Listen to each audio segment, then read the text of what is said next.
In this video, I will show you how to fix Monopoly Go app keeps crashing. So let's jump straight into it. So in order to do this, there's actually two things you're going to want to do. The first thing you're going to want to do is actually go ahead and open up the Play Store on your device, or of course the iTunes Store if you're on an iPhone. And what you want to do first is go ahead and search for Monopoly Go in the Play Store. So once you found the app, go ahead and open the app screen, and you first want to make sure that the app is up to date. If there's an update available, the blue play button here will say update. So what you want to do first is make sure that you update the app, and then you can try and open up the app again to see if that fixes the problem. Now, if that didn't work for you and the app is still crashing, the next thing I would recommend doing is going ahead and searching for Monopoly Go on your device. Then what you want to do is press and long hold onto the app. And that's going to bring up a little menu like this, and what you want to do is press onto app info. So it's going to take you to a screen like this, and from here, if you actually come down towards the bottom of the page and you want to go ahead and press onto storage just here, what you want to do from here is at the bottom you're going to see two buttons. So what you want to do is clear the cache, so you want to press this one first,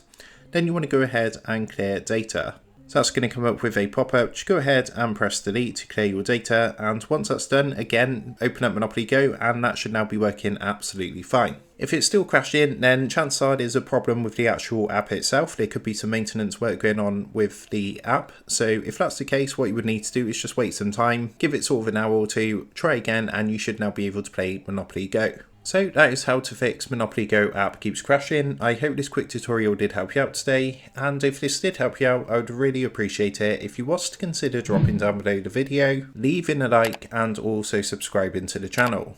With that being said, I just want to take a minute to thank you guys for watching this quick tutorial, and I will see you in the next video.